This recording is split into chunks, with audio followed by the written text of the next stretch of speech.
think the whole industry is ridiculous. I think, I've talked about it quite a bit, but I believe the car industry has been so stale for the last 20 years, and nothing's really evolved or changed. What does a traditional broker model look like, and how's that different from what you do? It's a really good question, and I think you can blend the lines really well, which is why I think a lot of people call us a broker. Yeah, we always say we're a time-saving service, and I don't put blame to anybody that doesn't understand that. If you can save people time, energy, and or money, one of those three things, then you have a business. If you can do all three, you have a home run. It's going to take probably an extra 20 minutes on the phone and convincing them that I'm worth it for that 10 to 15% to transition over. Okay, so that still leaves maybe 25 to 30% of dealers that just under no circumstances will give you a price if you're not in person. This episode is brought to you by Call Review, the dealership intelligence platform that connects every conversation to performance. From their hosted phone system and AI-powered attendant to real-time analytics, coaching, and reputation insights, Call Review helps you capture every call, understand every interaction, and convert more opportunities.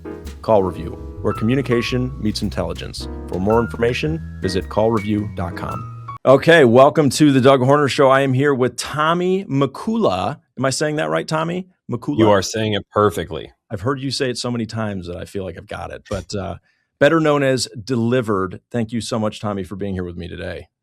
Thank you for having me. I feel like we've continued to miss each other over and over, and I have to admit, I'm the person who stood you up. I felt so bad when that happened, but I'm here and I'm ready to talk. Awesome. I'm glad you're here. And hopefully no ill will that day. I just figured right after, I was like, well, I better get some kind of content out of this. So I purposefully left it vague, but there were, I think, one or two people might have predicted that it was you, but there were guesses all over the place, which I thought was pretty funny. So you have quickly become like the number one enemy of car dealers around the country as you have scaled this incredibly impressive business.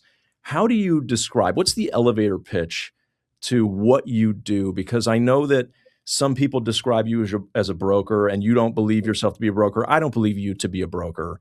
But what is the elevator pitch on what Delivrd does? Yeah. So, one thing that we try to say is that I don't have a magic wand. I don't got a secret sauce. I believe anybody can negotiate a great deal. And really what we do is take on the stress of car buying for you. We handle the time, the energy, the anxiety. We handle the price of the car, the trade, the add-ons, the accessories. The idea behind it is you get to just skip the dealership experience while still getting that great deal. It's not meant to advertise as a way that I can save you thousands of dollars more than you can on your own. Because Doug, we both know realistically, if anybody puts the time and effort in, anybody can get a great deal on a car. This isn't rocket science. We're not reinventing a MacBook. All we're doing is talking to people and putting enough reps in, and it's just people don't want to put the reps in. Yeah. And that has really taken off for you. How many deals on average are you doing a month at this point? So as of right now, we cap it out just because we can't handle anymore, but we're averaging anywhere between 220 to 240, just depending on the team. But we have a few more people being hired on. We expect that number in the next few months to be over 300. Wow. So how many people are on the team now? Like take out maybe the support staff, but how many people are kind of actively in the trenches doing what you're doing? Yeah, so if we take out the support staff, we realistically now have 4 deal coordinators. We just offered somebody yesterday a job, so that'll be 5. So we have 5 deal coordinators, and their entire job is going to be to negotiating car deals. I do want to almost pull it back. We do have 2 support agents, which their entire job is basically vital.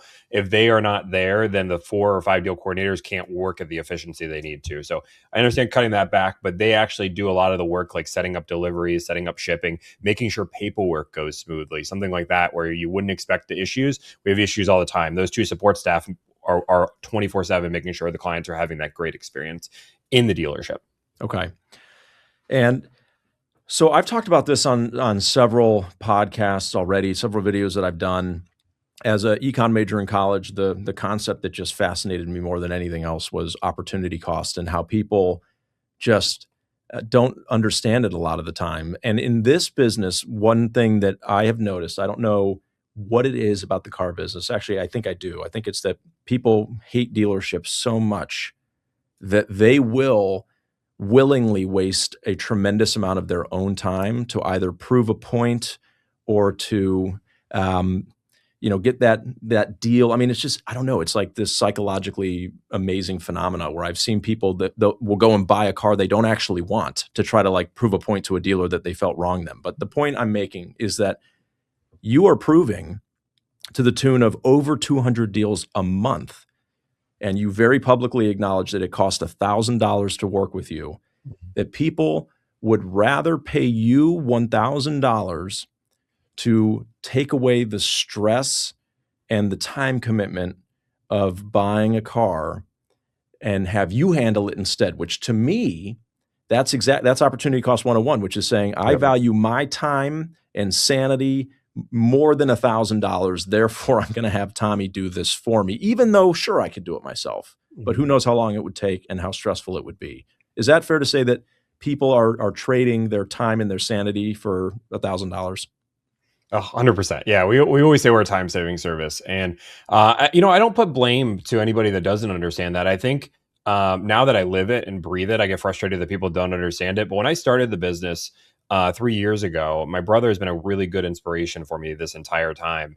And one of the things that he said is, if you can save people time, energy, and or money, one of those three things, then you have a business. If you can do all three, you have a home run.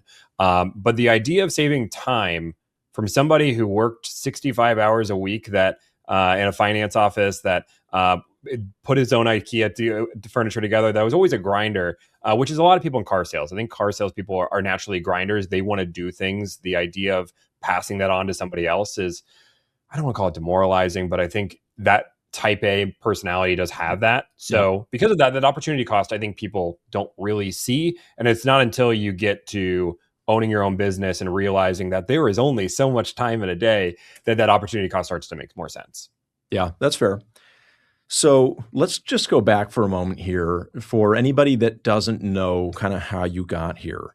You were in the car business once, right? You didn't just come from nowhere and decide I'm going to start going up against car dealers, right? You lived it. How did you originally get into the car business?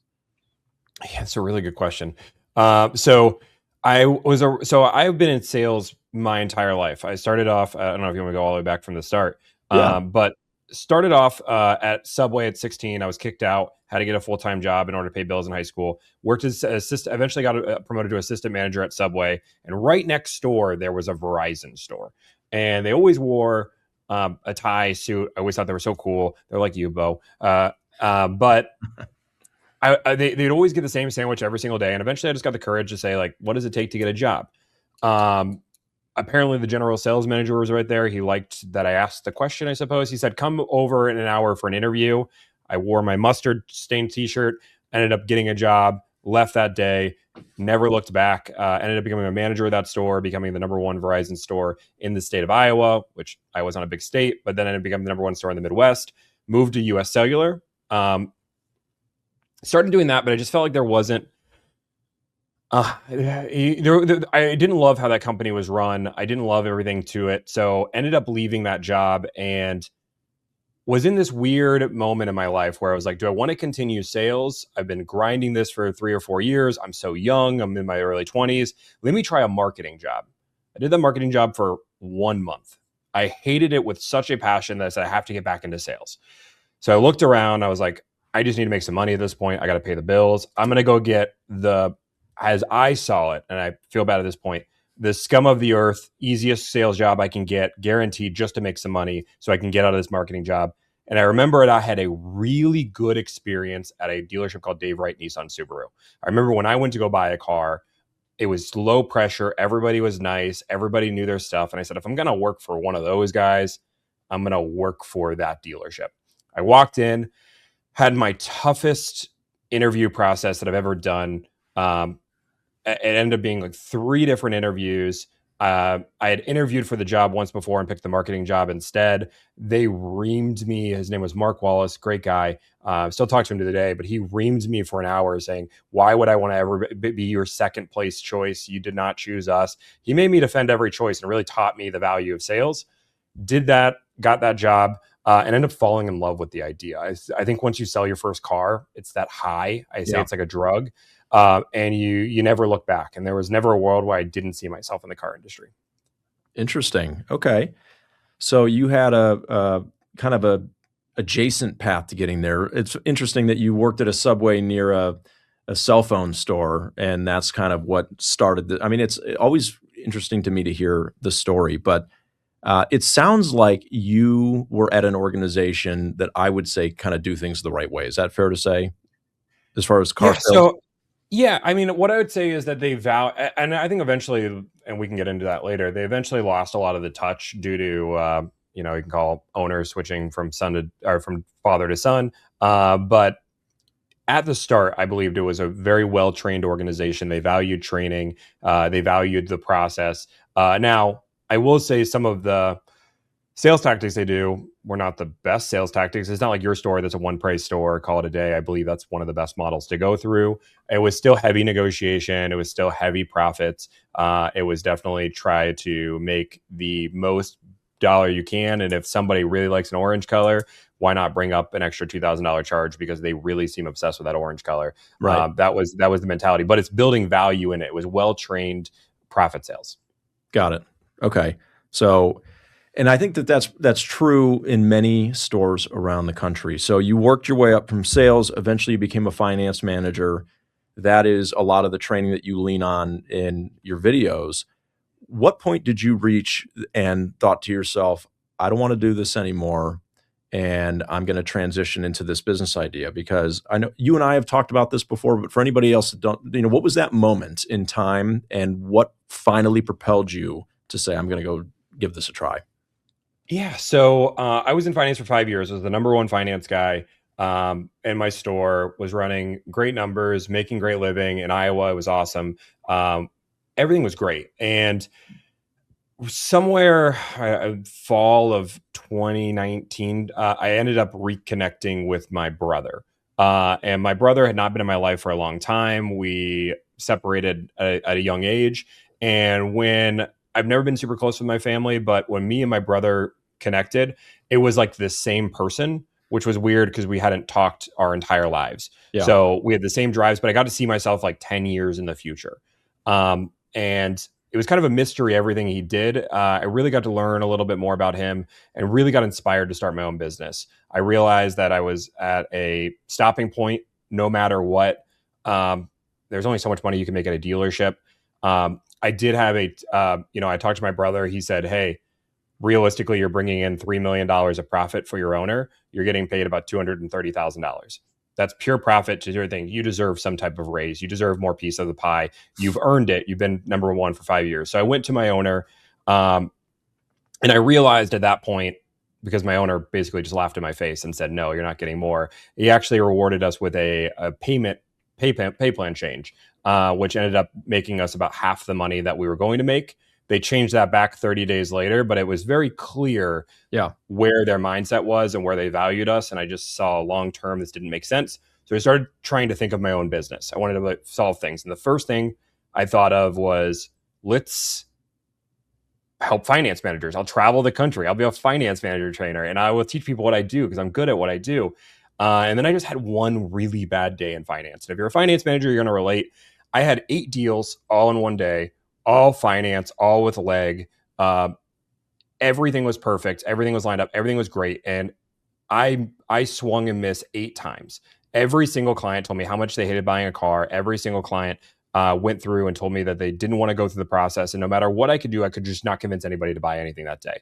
And everybody said the same thing. I hate buying a car. I hate buying a car. I hate buying a car. And it just clicked. That's my angle. Make it so it's so easy to buy a car, skip that time, that energy, that anxiety, and you have a business. So I called my brother, brought the idea up to him. He said, do it for free.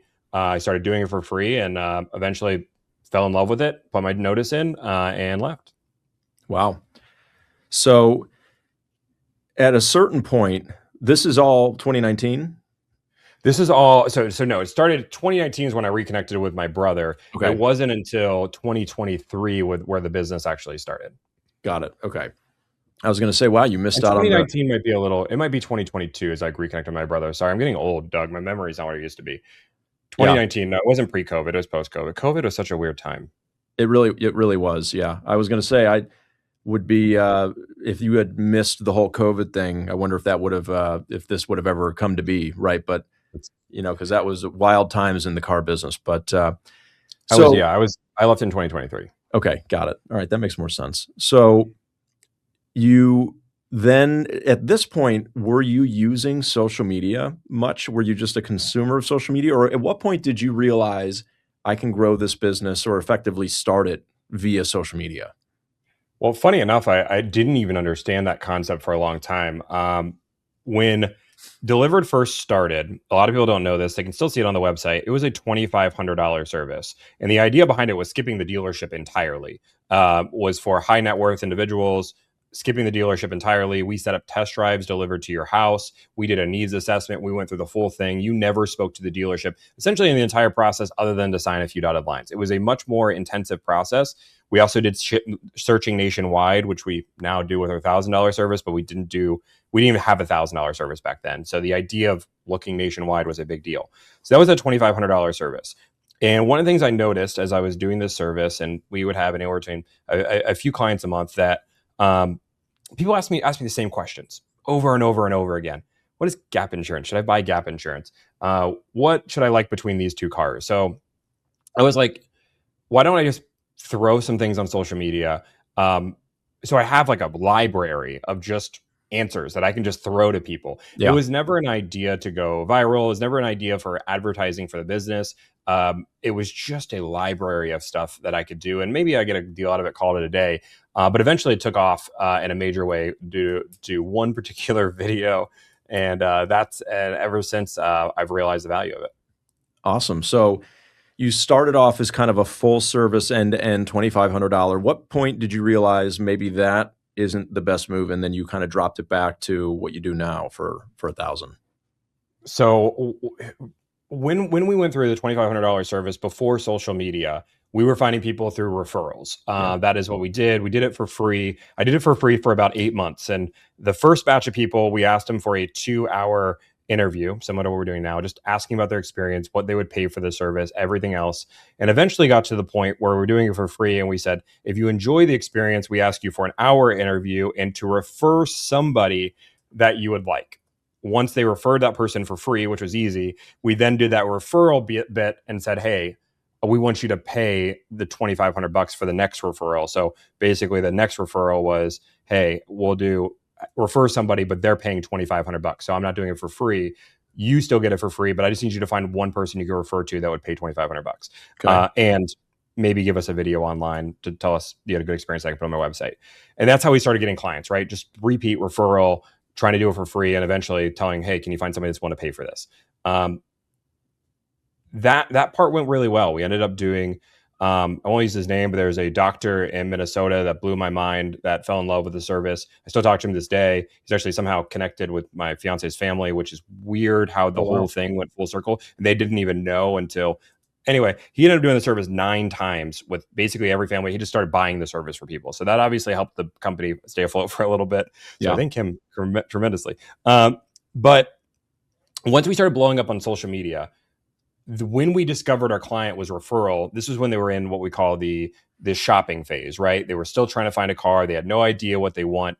But how the TikTok algorithm works is when people are looking for car buying, they're looking for car buying, which normally means they've already found the car. And now all of a sudden they're looking for advice on how to get a good deal. Mm-hmm. So the idea of the $2,500 service where we did a needs assessment, did test drives to you, there just wasn't much value. People already know the car they wanted. So we decided, why don't we just do a $1,000 service, and we just negotiate the whole thing. We take care of what we call the shopping phase for you. And obviously that was a huge hit. We now only do the $2,500 service for what we call legacy clients. So clients that have done it before can do it.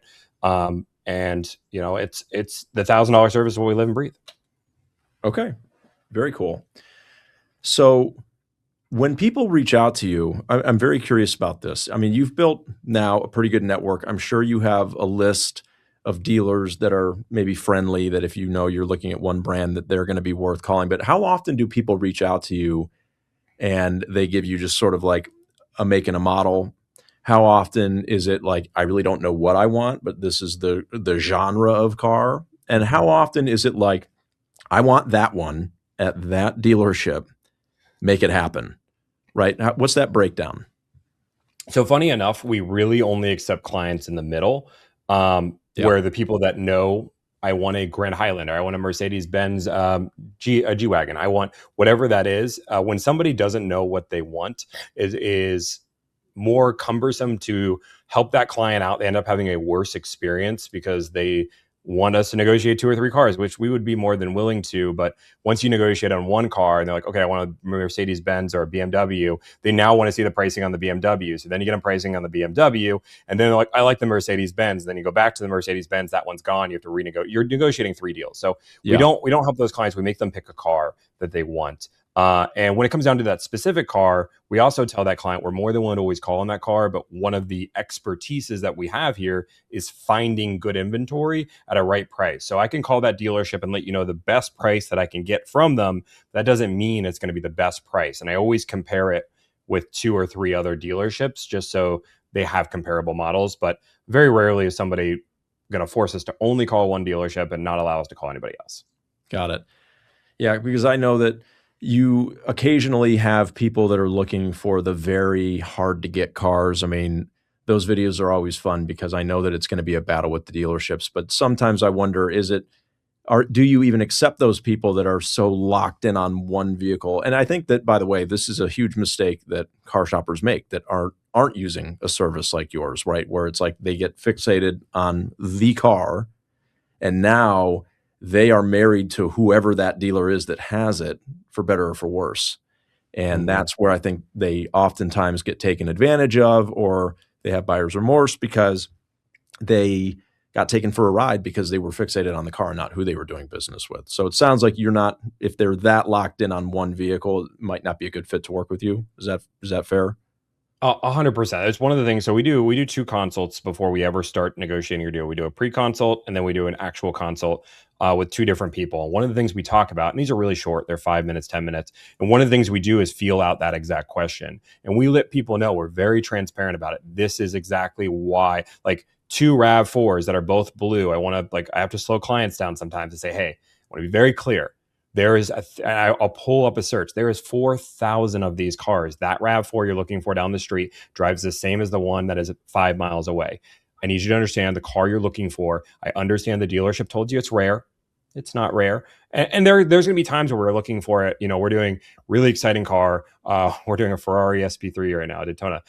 It's the craziest exotic car that we've ever done. It's awesome. But like that car is going to be a little bit different. Once we find the car that makes sense, that client's in the know right off the bat. If that deal makes sense, he needs to move on it relatively quickly. That's a completely different car. That's a rare car. They only made, I think, 500 in the country or in the world. So that's a whole different beast. That's a whole different car. But your RAV4s, your Grand Highlanders, your GX 550s that everybody says are rare, we can always find another example. On a new car, used car, doesn't matter.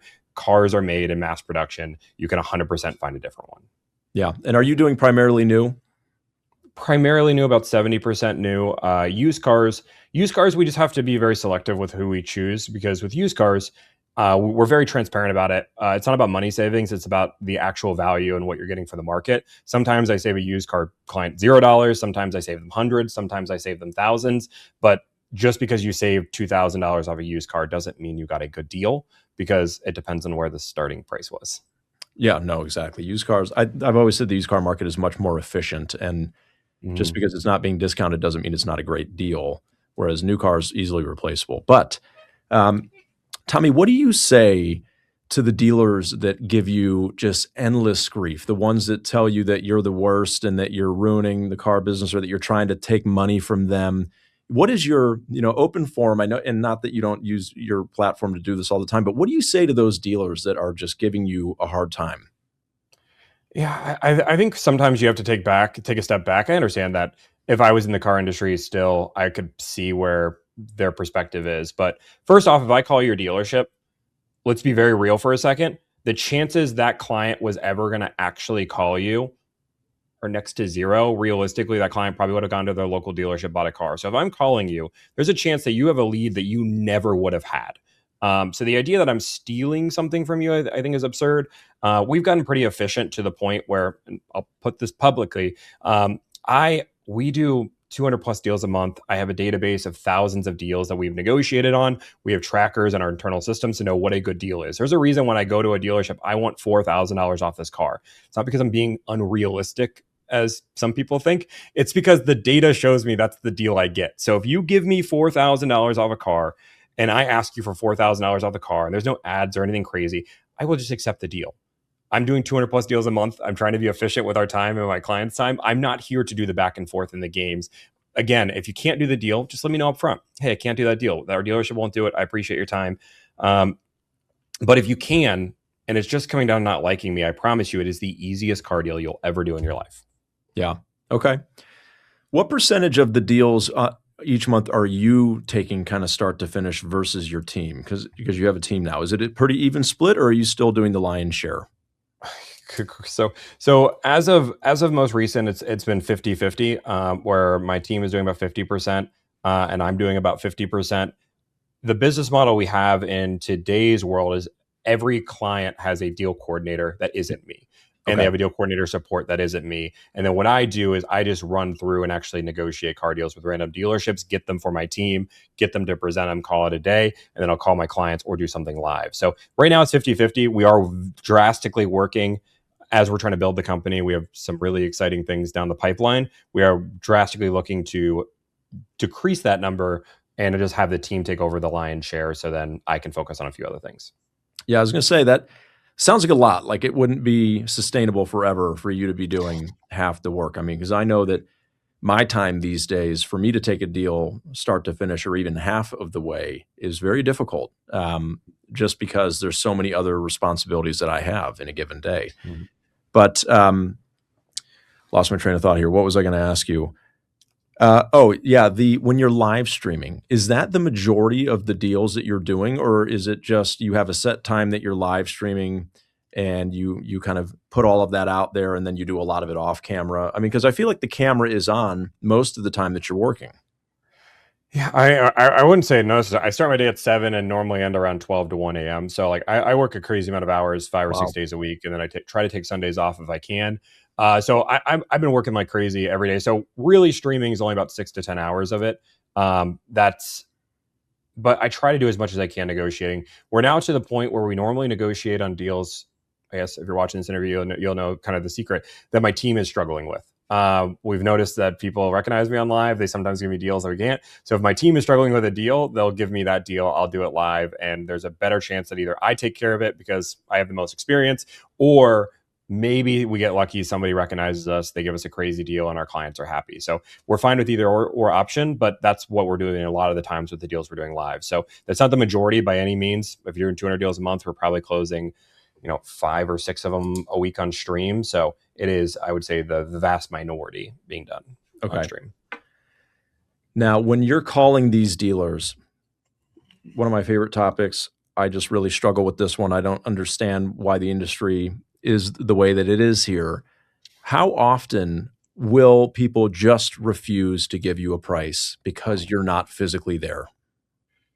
Doug, I will tell you, my goal is to reinvent this industry. I think that just like you're in the same boat. Like I think everybody's trying to reinvent this industry. And I will tell you, if I have any hope for this industry, is when I first started doing this, because we track all these stats. It was over a 70% rate where if I called a dealership, over 70% of the time, they just wouldn't give numbers at all.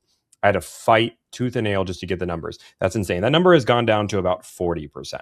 Now, I say Tomi Mikula Delivrd has attributed to that? I don't know. Maybe it's because the market's shifting up. Maybe it is. But I feel like I have some impact on why dealers are being more transparent than they are before. And maybe I haven't impacted the 30%, but if I impacted even 1% of that, I feel like it's a win to get people more transparent. So about 40% just won't give you numbers over the phone. Wow. At least on the first ask, or it takes a lot of digging to get there. Eventually they might, but you have to really push, which I think is where a lot of the content comes in and why people get so frustrated. Why not just hang up? Because I don't want to lose 40% of the market. So I'd rather keep pushing and potentially get another 10 to 15% that might give us a good deal. Okay, so are you saying then it's about maybe 10 to 15% that you can eventually convince to give you a deal? Or out of those 40%, probably 10 to 15%, if you ask the right people, ask the right questions, say the right things, and people hate it, stay on the phone long enough because really the reason why this 40% isn't doing it, let's be like really honest why they're doing it. Really, they don't want you shopping their price. Right. Or and I'm telling you, like people that, and for people dealership, and let me make that exclusion. If a dealership won't even verbally tell you the numbers, they're almost always doing something shady. So if they will not even verbally tell you, but a dealership that won't put it down in writing, they just don't want your price being shopped. So because of that, I have to sometimes stay on the phone long enough with them and argue long enough with them that they believe that I'm a serious buyer, to the Right. point that I might actually buy their car. I need to convince them that if they give me the numbers, that they might get a buyer, and they may not. But normally, it's going to take probably an extra 20 minutes on the phone and convincing them that I'm worth it for that 10 to 15% to transition over. Okay. So that still leaves maybe 25 to 30% of dealers that just under no circumstances will give you a price if you're not in person. Correct. That's sad. That's really, really sad. I mean, it's certainly better than the 70% that you mentioned at first. So now I'm very interested at what kind of other data points you're keeping, what other statistics you have. I'm sure there's some good ones in there. One of the ones that I think about often is what percentage of dealers are you calling that have add-ons at the start?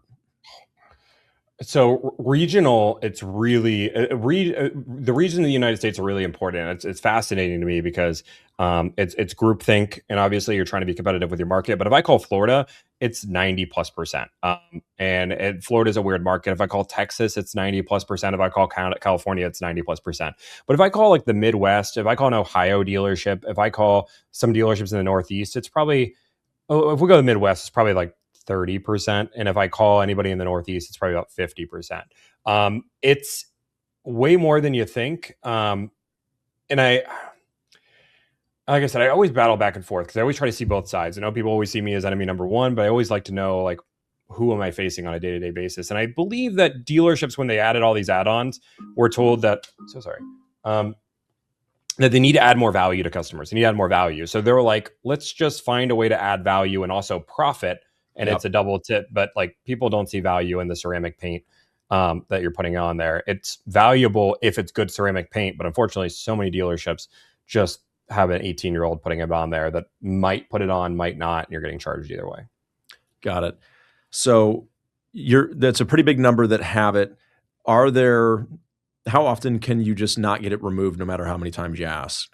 And I know that, and I will say this, and I've noticed this just from dealer trades that I've done. There are some stores out there that I know that are actually installing various things right off the rip that are legitimately there, not like a supposed ceramic that may or may not ever get supplied or applied, but maybe like it'll have a clear film on there or door edge guards or something that literally has already been done and the cost just isn't going away no matter what. How often do you see that? I mean, there's two different, let me clarify, because there's two different dealerships in the world. There's some dealerships that will always have it on the T sheet no matter what, and they might over discount to offset it. So there's one group of people there, and then there's some that won't remove it at all. I would say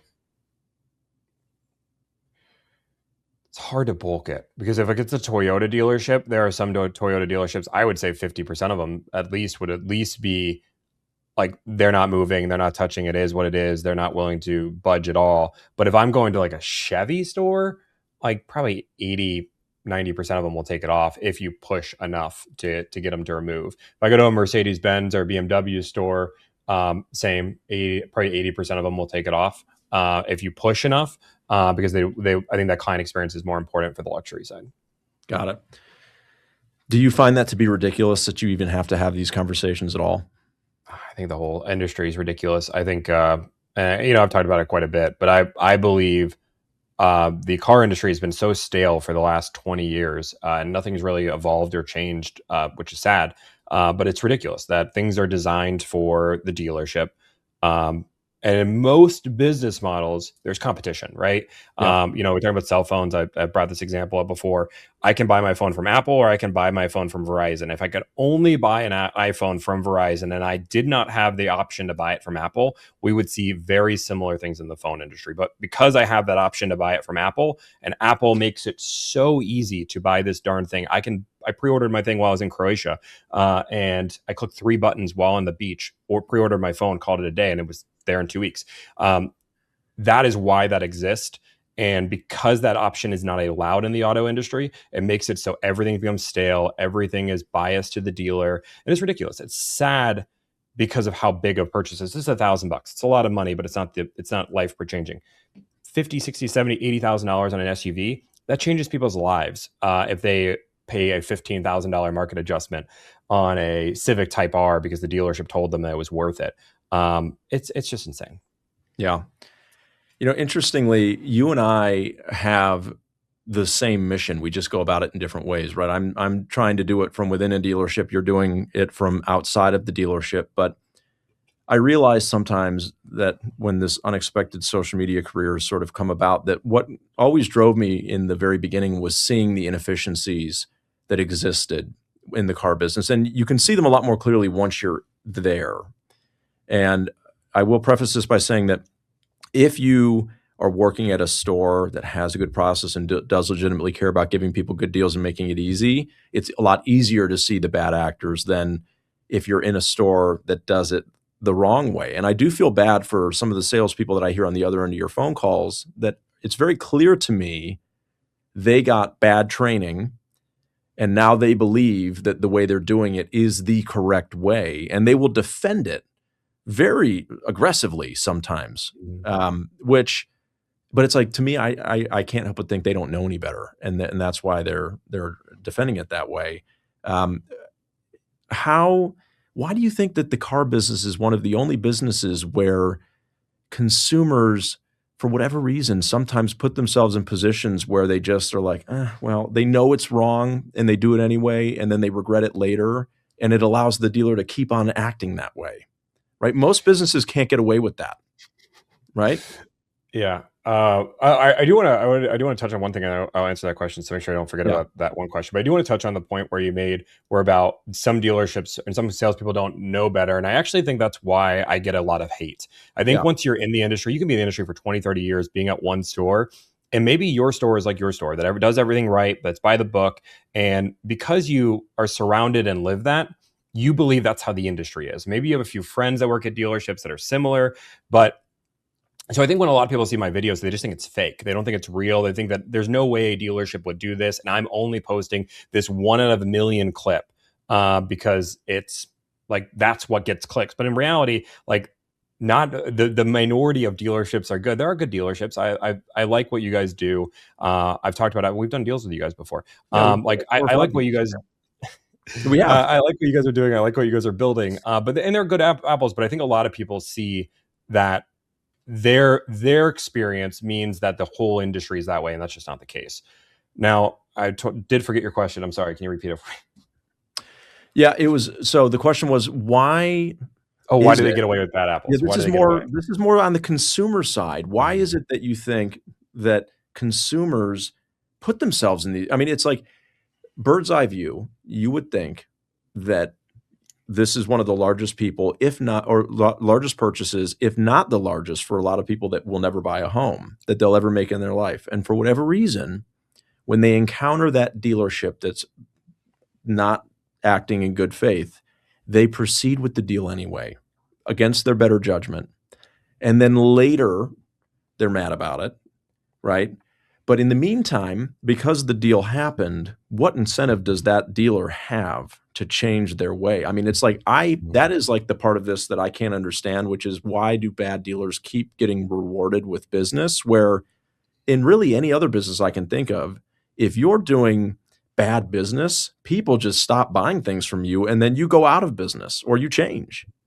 That doesn't seem to happen here. Why do you think that is with cars? So a few different things. So first off, buying a car is a very emotional decision. And when you're sitting in person, this is why I advise doing it over the phone. When you're in person with somebody, it eventually just emotionally draining, and people do give up. The second part is, let's give credit to salespeople. They're good at what they do. They're good at convincing. You know, if I go through Doug and say, hey, you know what, I get, not everybody loves the add-ons, Doug, but realistically, everybody does them. If you want to call 10 other dealerships, you certainly can. But realistically, what I'm doing is I'm giving you $1,000 off these RAV4s. You can go look at everybody's website. Nobody's offering. You could go through and justify it enough where you can sell them on the idea that everybody does it. And then they pull up TikTok and they see me negotiating $4,000 off a car.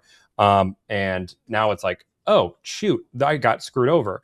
But I Yeah. think it's emotional beings combined with salespeople being very good at their job, and which is what they're paid to do. It's what they're trained to do, but it's not good for the consumer. It's good for the dealership. So it'll never change that model. The only way this model ever gets changes, in my opinion, is competition. I believe you have to have an alternative, and I appreciate you doing it from the inside out. I really love that. And I think more people should do it.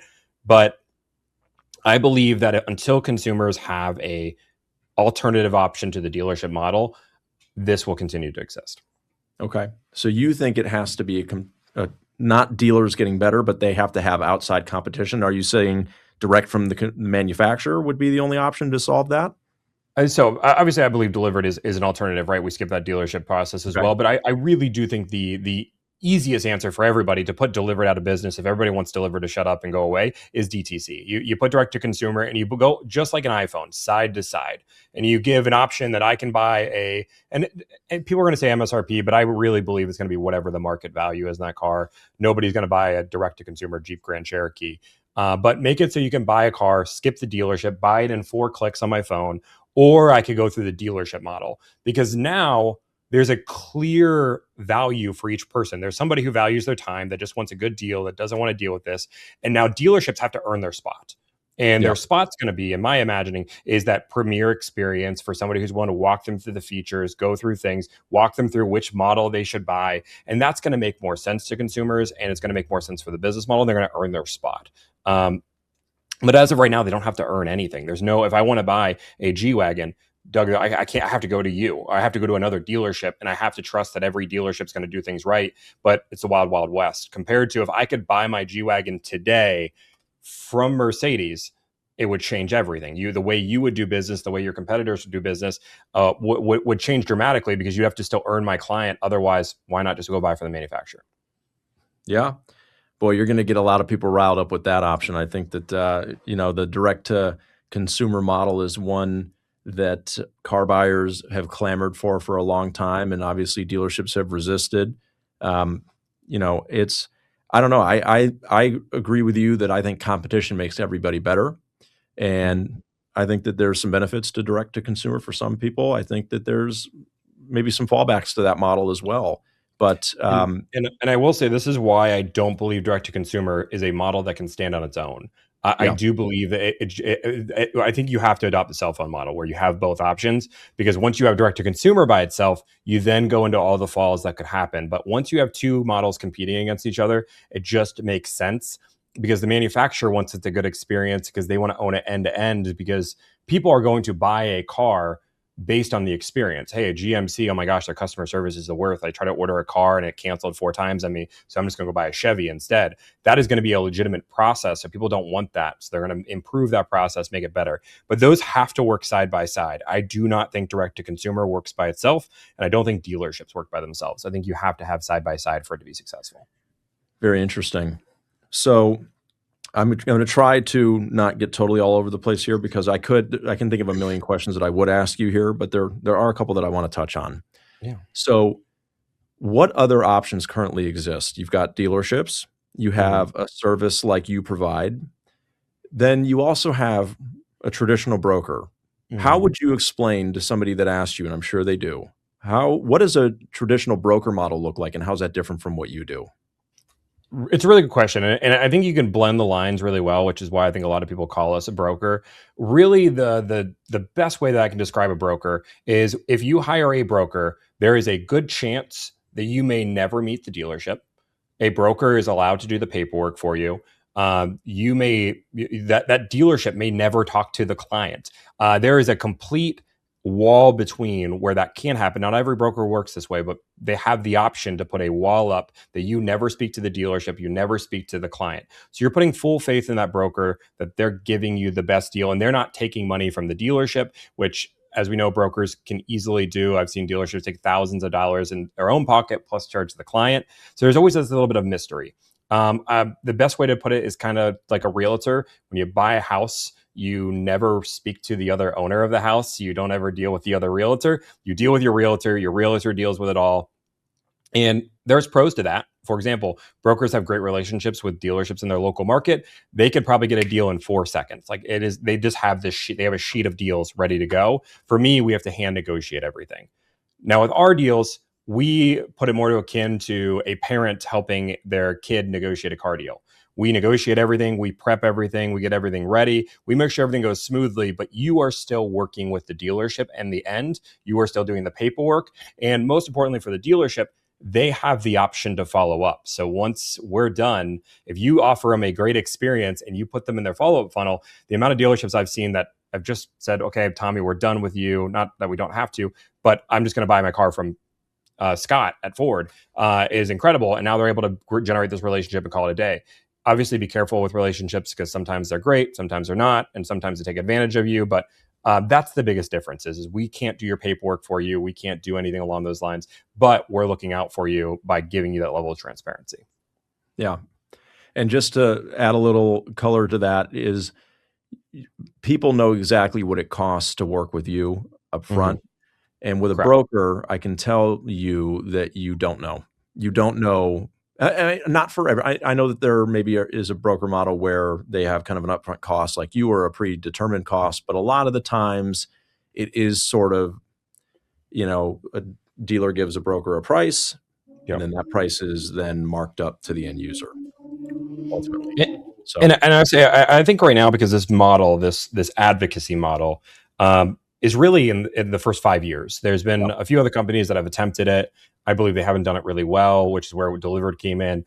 But like this advocacy model is so new that when a new business model exists, rather than just making it into its own branch, people always want to try to pigeonhole it into something.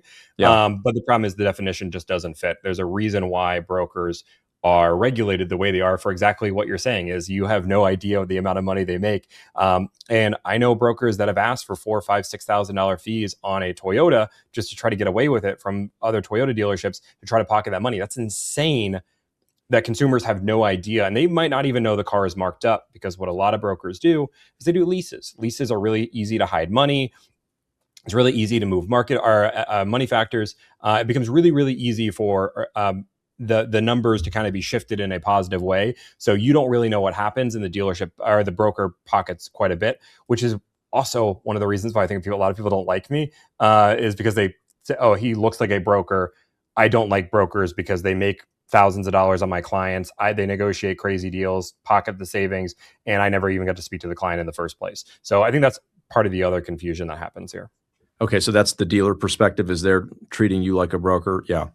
Which is why we don't say we're a broker, because that's A, we're not, but B, because a lot of times you just hang up the phone because people don't want to deal with brokers because of all the reasons you mentioned. You can hear it in your voice where obviously I know you guys deal with brokers, but like there's like you got to be a little careful. You don't know what's going to happen. And that's what we don't want to have in our industry. Our industry is very simple. $1,000, call it a day. You have a customer profile page where you see every dealership we talk to. And you see every good deal, bad deal, ugly deal, and you compare and contrast what makes the most sense. I'll tell you, if you tell a broker, can you call that dealership down the street? And then they don't have a relationship with it, 9 times out of 10, they're going to tell you to screw off and have a nice day. Yeah. Yeah, I think brokers are very regional. I think that they're big in the Northeast and maybe out West. But anyway, the way I look at people that are doing what you're doing, brokers, I believe that if that can exist, right? If you can have a business, if brokers can have a business, then it's proof to me that dealerships have a lot of work to do. And I think that any dealership that directs anger towards you or towards brokers, right? That is, I think, just misguided. We need to be looking in the mirror and figuring out how can we eliminate those other options. And not that I want to put you out of business, but more from the mentality of, right, if you didn't have a business, if brokers didn't have a business, that would mean that we were making it so easy to buy a car that there wouldn't be a need for a Tommy or for a brokerage. But as long as you have this business and as long as brokers are selling cars, that's just proof that consumers don't trust most dealerships. And that hurts me, but I get it. And I see it.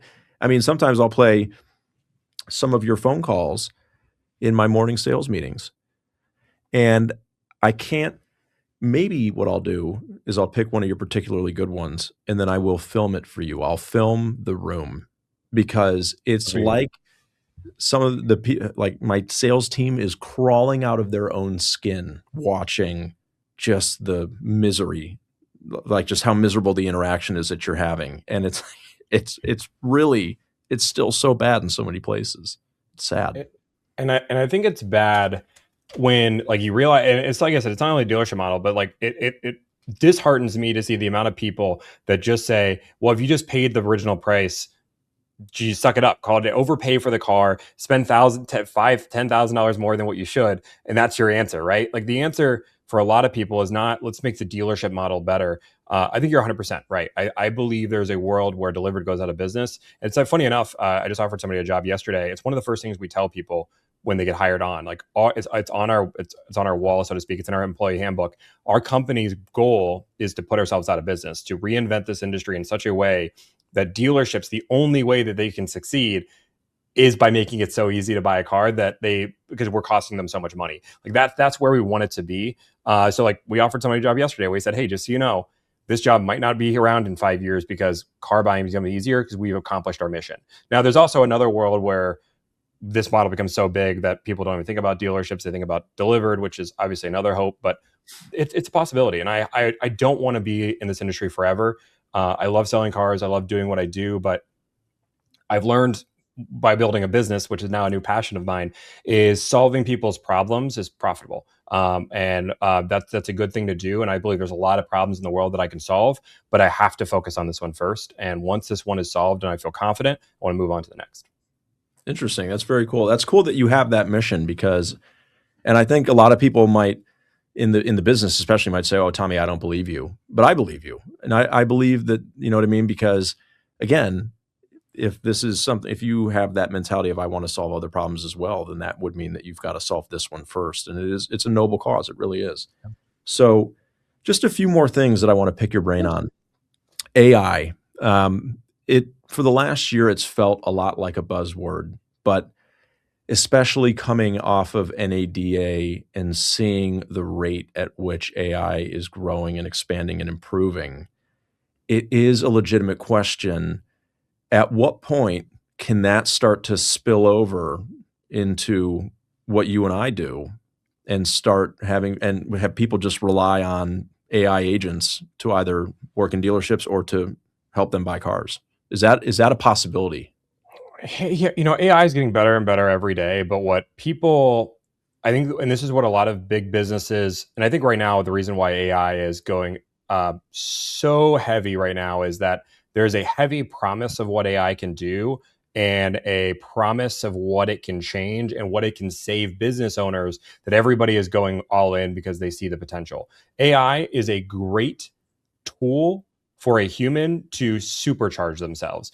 Just like the internet does not replace humans. I think right now people believe that AI replaces humans. I don't believe that. We use AI like crazy. I have AI that builds things for me on a day-to-day basis. I love AI. It's great. But if you've used AI long enough, you've had a ChatGPT conversation with whatever version, it doesn't matter, where eventually it forgets what you said 10 minutes ago. And it's like, oh, shoot, I'm so sorry, I forgot. AI is not there. Maybe it gets to the point where the memory is longer and longer. But I think as of the second that happens and it starts hurting the profitability of dealerships, they're just going to have AI detection to eliminate consumers negotiating with AI. The idea that AI is going to make it in a world where dealerships are able to just fold over and say, you know what, we can't win. You were at NADA. I imagine a lot of the AI tools were ways to make it more profitable and more efficient to do business. It wasn't, how do we save consumers more money? And I see companies out there that are trying to make AI car negotiators. I've tested them. They're all pretty trash because AIs aren't human. And I think negotiation takes human ability, I think on the sales side, and I think it's on the consumer side. And it's really easy to detect when you're talking to AI at this point. Does that change in the next few years? Maybe. But I'd like to say that AI is a really good tool to supercharge people. I just don't think it ever replaces humans. Okay. Yeah. I mean, I am of that thought as well, that it's a companion for sure, but it's pretty amazing the rate at which it's improving. And that just makes me wonder what are the possibilities down the road? I don't know. I think in the dealership realm, a lot of what I see are companies that want to help make actually the process for consumers better in the sense that they can get an answer to a question more quickly. So I'm not saying that like a consumer could call into a dealership and buy a car from an AI agent necessarily, but Yeah. you worked in a dealership, I work in one currently. I think what a lot of people don't see from the outside looking in is that at least my day is like 1,000 interruptions, one after the other. Yeah. You never know what you're going to experience when you come into work that day. And like if somebody wanted to call me right now, they can't reach me because I'm talking to you on this podcast. And if I'm busy in the dealership, right? But if an AI could answer the phone and provide some very basic information immediately, right? I think that's kind of the angle that most of these companies are playing right now. Not to like sell the car, but to, oh, Tommy wants to schedule a test drive. Let me do that for you, and then we'll notify the people at the dealership to be ready, sort of thing. But there are companies out there, and this is what's scary, that are trying to go the other angle by saying, I have a tool that will negotiate the entire deal. Right. And trying to sell that dream that that's going to happen. But the problem is that humans are humans, and you're right. They can't sell a car just like they can't buy a car. And again, AI is a great companion tool, but it doesn't replace human knowledge, and it's not reliable in that regard. And maybe one day it is. But like one of the biggest problems Delivrd has right now, interesting part, is hiring. We pay 72 grand a year for everybody starting. For car sales, that's decent money, right? But that's not the elite best car salesman in the country. So because of that, we also, so when we track with 72 grand a year, you're finding people that sell about 10 to 13 cars a month that maybe just want a different change or pace, or people that sell 20 cars that want work-life balance working from home. Those are kind of your two balances that you have. Because of this, like their product knowledge and their experience isn't as adept as it would be as a top salesperson. And even putting ChatGPT and giving them every AI tool in the world, they still have to come to me to ask questions on that are so nuanced that take very individual minds. And maybe you get every individual mind in there to understand what they're doing. But AI only has so much knowledge. It's only just a Google resource. It's a very high-end Google resource, but like it's only just pulling information off the internet, and that information can be unreliable, but people treat it as fact. So understand AI is a great tool, but it's not, again, it can't replace humans, and and that's the biggest piece. Okay. So one of the last questions I want to ask you here, for salespeople in dealerships, should they be paid on a traditional commission structure, or should they be paid on volume?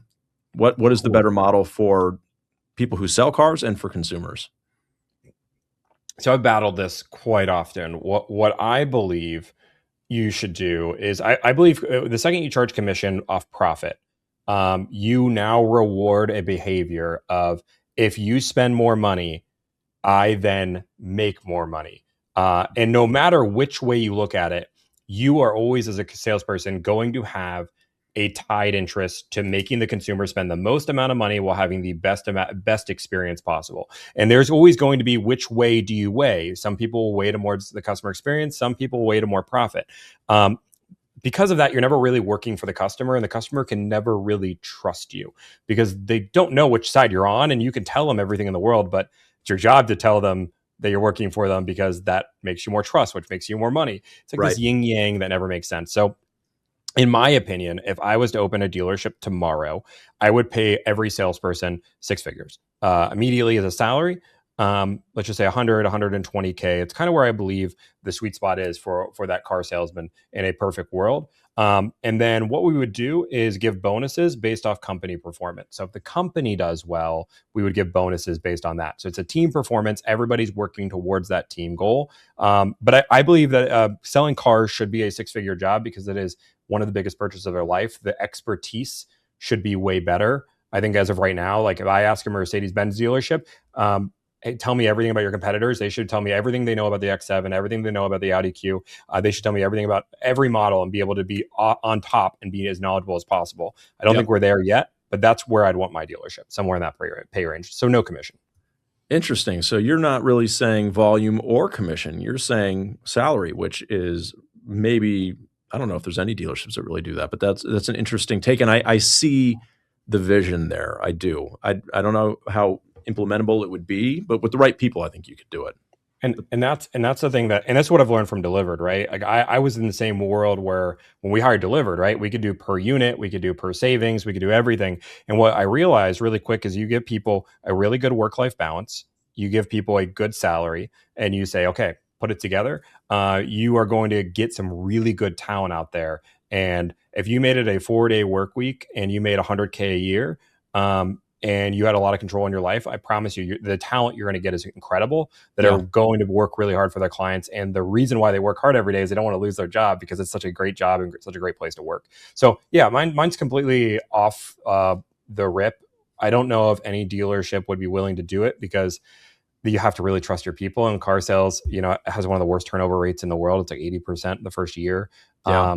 So because of that, but I think if you hired and you paid those salaries, those turnover rates would drastically crash. Yeah, I love that. I have a dream of being able to, if I had my own dealership, it would look very different than, Mhm. because I agree with you. I think that the work-life balance, it turns away a lot of people that are good, and the just kind of the unknowns that the average car salesperson feels every day when they show up to work, like, am I going to make a paycheck this month or will I not?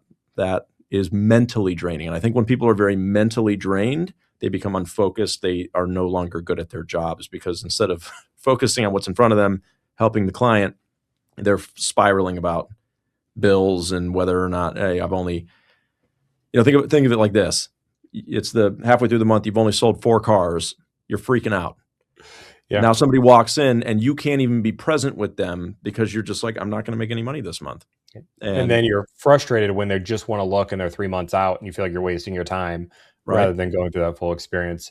Yeah, I wish, like I said, if you invented your own dealership, I wish it was. I'll let you know that talk to me in a few years, and that's on Delivrd 5-year plan. So have a dealership, and that's Oh, hopefully one thing we have. Again, obviously goals are goals, but 5 years we hope to have some type of dealership model that would be completely different to what you've seen today. wow. Well, based on the trajectory that you're on, I believe that you can do it. I know you can. That would be very cool to see. And I'd love to see that because then you'd really be on the inside of, Mhm. of changing this. So, Tomi, I just want to thank you for being here. I've gotten to know you over the last year and a half. It's been fun to watch you grow this business. And even though other dealers give you a hard time, I appreciate what you do. I get asked about you all the time in my comments. What do you think of Tomi? Have you ever done deals with him? The answer, I'll set the record straight here. Yes, we've done deals with Delivrd. I think we've done 5 by my count. Mhm. And what I think of you is that you are doing good for the industry, not bad. I think that the people who think that you're harming car dealerships, I think they're missing the point, right? This is no different than when CarMax and Carvana came onto the scene. A lot of dealerships are like, they're ruining everything for us. I look at that and say, they're going to force everybody to step it up, right? They're going to force people to pay more for trades and to be better Yeah. at acquiring cars and making things easy. I think that you're doing the same thing. I really do. I think that you should be a motivator to dealerships, not a enemy, right? So, Thank you. Thank you. I appreciate it. And like I said, I think you guys are doing great things at your dealership. I've watched, it's fun. I've seen your dealership model evolve. When we first started doing deals, you guys were a negotiation model and you guys changed, and it got some flack and you guys have stuck to it. And I believe consumers enjoy it. They appreciate it. And what you're building out there is incredible, Doug. Keep it up. I'm excited. I love these talks. yeah, it's been great. And you're right. It was the right move. And I think, I know that you agree, right? Because you don't take every client that reaches out to you. I want to build a model that works for the vast majority of people, not one that is crazy adapting and changing all the time to capture every single person. If there's people that want to negotiate, Yeah. we're not going to be at the store for you. But Yep. we will make it extremely easy, right? And that's, I know, what you want to do as well. Yep. So Absolutely. awesome. Well, Tomi, I can't wait to see what happens in the next 5 years. And I'm confident that you'll have a dealership before that time is up. Thank you. So Appreciate it. thanks for being here, brother. Thank you, Doug. Appreciate it.